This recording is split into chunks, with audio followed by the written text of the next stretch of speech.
This is Where You Live with Gene and Tony. I'm broadcasting live from the Concierge Landscape Studios, and we have Gene on the phone from northern Wisconsin.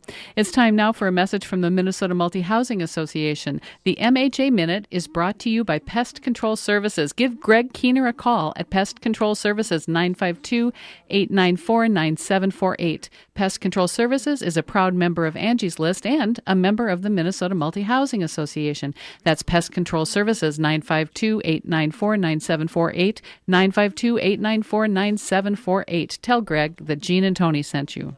If you're renting out a property for the first time, there's a lot you need to know so that you can do it successfully and, frankly, keep yourself out of trouble. Luckily, there's a statewide resource with all the tools you need to run your new business successfully. In fact, the Minnesota Multi-Housing Association regularly holds a seminar called Accidental Landlord, specifically designed for people who are renting out a property for the first time. They also have residential leases, security deposit agreements, a lead disclosure, and lots of other forms. They even have brochures on the principles of successful property management and the eviction process that you can download for free. So if you want to know more about the Accidental Landlord Seminar or other classes about owning, managing, or maintaining anything from a single unit to a growing apartment portfolio, visit the Minnesota Multi-Housing Association's website, mmha.com. That's two M's, mmha.com. Before we get back to the next Homeowners Association story, I just wanted to offer a bit of information to our landlords and renters. In 2010, the Tenants' Bill of Rights was passed by the Minnesota State Legislature, and it strengthened and explained many tenant rights already on the books, but a new one that it gave to tenants was that tenants living in homes in foreclosure will have the right to stay in the property until the end of their lease or for 90 days, whichever is longer. Now, this brings the state statute in line with federal laws. In the old days, a mortgage company, once they took possession of a house in foreclosure, could tell the tenant, you've got 30 days, you have to move out, whether they were still in the middle of their lease or not. Now, renters are protected by state statute and federal statute. The mortgage company cannot immediately kick you out of the house. You can stay until the end of your lease, or they have to give you 90 days notice. So that's good news for tenants. Gene, you have a story about a pot-bellied pig, is that right? About Wilbur the pig, yes. And this is in Houston, Texas. There is a homeowner association where a family, I guess they went ahead and they adopted a pot-bellied pig as a pet. I think more people are starting to choose pot-bellied pigs as pets. know, I don't know, Gene. They've been around for quite a while. I remember about 25 years ago, I was headed to a friend's house and I saw someone walking one in a harness, like a dog harness. Were walking one? They were Really? walking their pot-bellied pig up Sheridan Avenue in South Minneapolis, just a couple blocks west of Lake Harriet. And when I got to my friend's house, I said, you will not believe what I just saw. I saw someone walking a pig up the street, and no one believed me. Yeah, and they're much smaller now. They don't get as big as the regular barn. Yeah, in the barnyard beginning, weren't they pig. like outgrowing? They were outgrowing their home. Yeah, I this one in this story is about 60 pounds, but that's not huge. That's not huge, but that's a decent sized dog. Yeah, it is. That's a basset hound. Yeah, and that's an 8-month-old pot-bellied pig. So Oh, I don't know what's in store for them if he's only 8 months old. But here's the story. I guess the Sardo family adopted a pot-bellied pig. They have a 5-year-old son, Michael, who thought this was just, he was excited. Little Michael said that after he found out that the homeowner association said pot-bellied pig would have to go, he said, I feel sad because he said, I'm going to miss him. Oh. And, but the association is giving 30 days for them to find a new home. Well, in the meantime, what has happened is that the family said, okay, well, there is a restriction on no animals or livestock in the association. We understand that.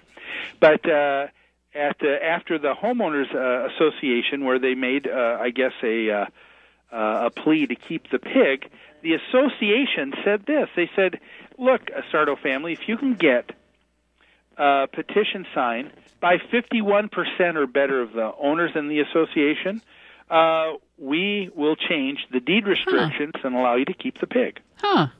Well, that seems very fair. Doesn't it? Yeah.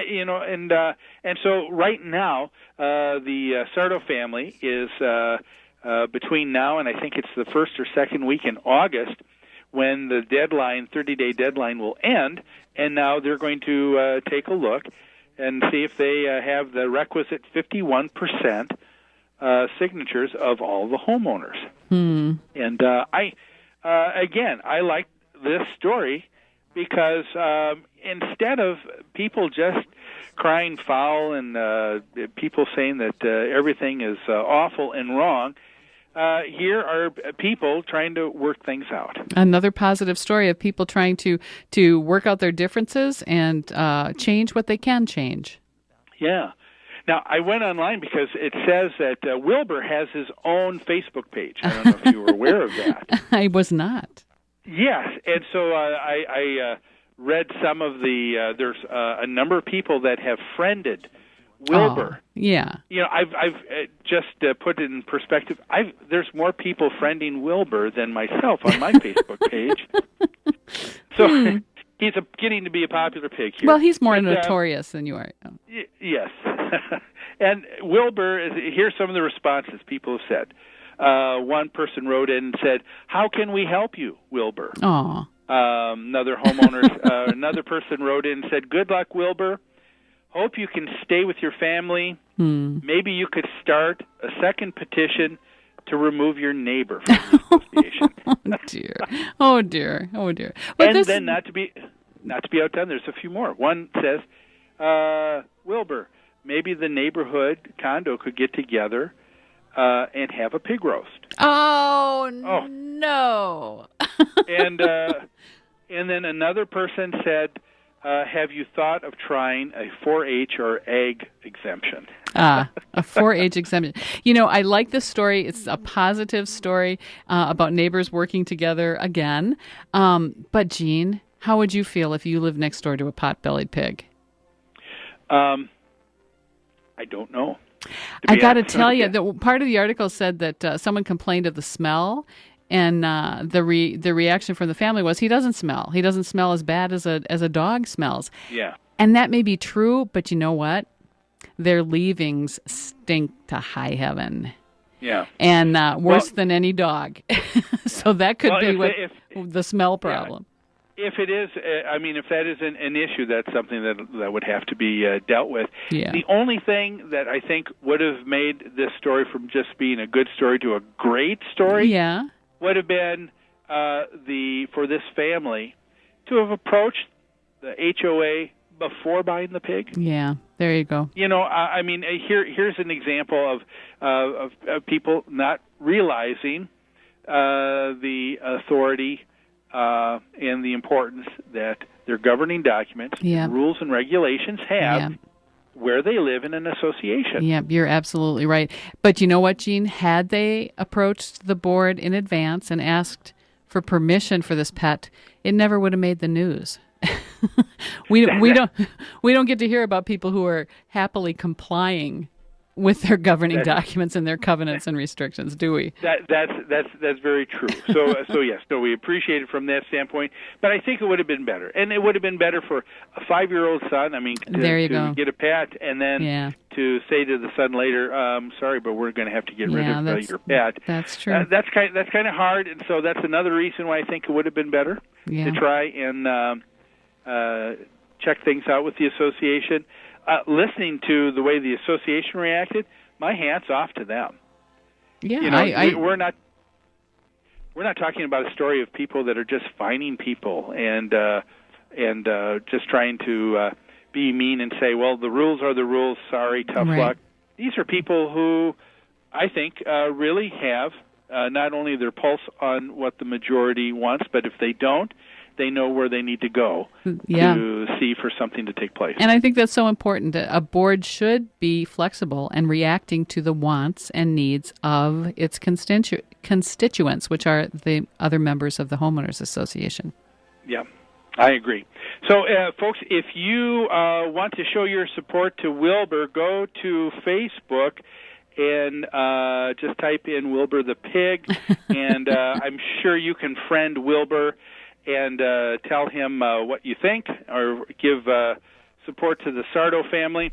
And then, this is another story where I think, Tony, the beginning of August here, after it's done, we're going to have the Sardo family and see how things went. Yeah, there you go. Yeah. Well, we're going to need to take another break right now, but don't go away. We've got a whole another hour of Where You Live. When we come back, we're going to be talking about the Battle of the Butt. The smoking wars continue on. The restaurants have banned smoking. Parks are banning smoking. Now you're home. Is that right? We'll take a break and be back after these messages.